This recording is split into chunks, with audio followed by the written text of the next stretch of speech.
உனக்காக மட்டும் வாழ்கிறேன். பகுதி 27. பரிசினை பெறுவதற்காக ஷியாம் எழுந்த நேரம் கூட்டத்தில் ஒருவர் எழுந்து, நாங்களெல்லாம் சாதிக்காததை இவன் என்ன சாதித்து கிழித்துவிட்டான் என்று இந்த விருதிற்கு இவனை சிபாரிசு செய்திருக்கிறீர்கள் என்று எனக்கு தெரிய வேண்டும் என்றார். மற்றொருவர் எழுந்து, அவர் சொல்வதும் சரிதான். இவன் சிறந்த கட்டிடக் கலைஞன் என்றால் இங்கே குழுமியிருப்பவர்களும் இவனை விட மூத்த கலைஞர்களும் ஒன்றுக்கும் உதவாதவர்கள் என்று சொல்ல வருகிறீர்களா? இது எங்கள் திறமையையும் அவமானப்படுத்துவதாக உள்ளது என்று ஆத்திரத்தில் கொத்தினார். சபா செயலாளர் பேச முனையும் முன், ஷியாம் சார், நான் அவர்களிடம் பேசுகிறேன் என்று அவரை அமர்த்தினான்.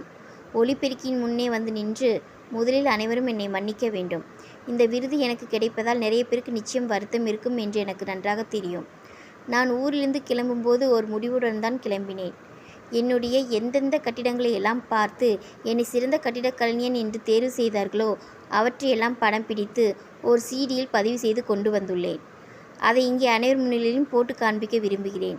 நீங்கள் அனைவரும் அதை பார்த்த பின்னரும் கூட நான் விருதிற்கு தகுதியானவன் இல்லை என்று உங்களில் ஒருவர் எண்ணினாலும் நான் இந்த விருதினை பெறப்போவதில்லை என்பதை உங்களிடம் உறுதியாக கூறுகிறேன் என்றுவிட்டு பார்வையாளர் மத்தியில் அமர்ந்த சிந்துஜாவை பார்த்தான். அவள் எழுந்து வந்து தான் கையோடு கொண்டு வந்த சிடியை அனைவருக்கும் போட்டு காண்பித்தாள். ஒளிபரப்பான கட்டிடங்களை எல்லாம் பார்த்த அனைவரும் மூக்கின் மேல் விரல் வைத்தனர். அவனது திறமைகளை குறைவாக எடை போட்டு தவறாக பேசியவர்கள் அனைவரும் இப்போது வாயை மூடிக்கொண்டனர். அரங்கம் முழுவதும் ஊசி விழுந்தால் கூட கேட்கும் அளவிற்கு நிசப்தமாக இருந்தது. இப்போது சூரியமூர்த்தி எழுந்து பேசினார். என்ன, அனைவரும் அமைதியாக இருக்கிறீர்கள்? இனியும் யாருக்காவது இந்த விருதினை ஷியாமிற்கு வளிப்பதில் ஆட்சேபனை உள்ளதா என்று கேட்டார்.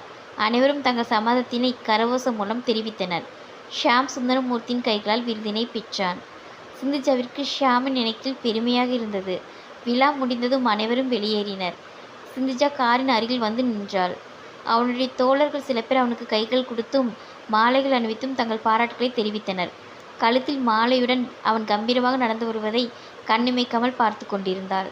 அவன் பார்வையும் இப்போது அவள் மீதுதான் இருந்தது. அவன் அருகே வந்தபோதும் அவள் பார்வை அவன் முகத்தை விட்டு அகலவில்லை. ஹலோ என்று அவள் முகத்திற்கு நேராக சொடக்கு போட்டான். அவள் கலைந்து விழிக்கவும், என்னவாயிற்று, சிலையாகிவிட்டாய் போலும் என்று சிரித்தான். அதெல்லாம் ஒன்றுமில்லை சார், கங்க்ராட்ஸ் என்று தன் வாழ்த்தினை கூறினாள். வெறும் வாழ்த்து மட்டும்தானா என்றான் ஒரு மாதிரி குரலில். அவள் புரியாமல் பார்க்கவும், இல்லை, வெறும் வாழ்த்து மட்டும் சொல்லிவிட்டு தப்பித்து விடலாம் என்ற எண்ணமா என்றான்.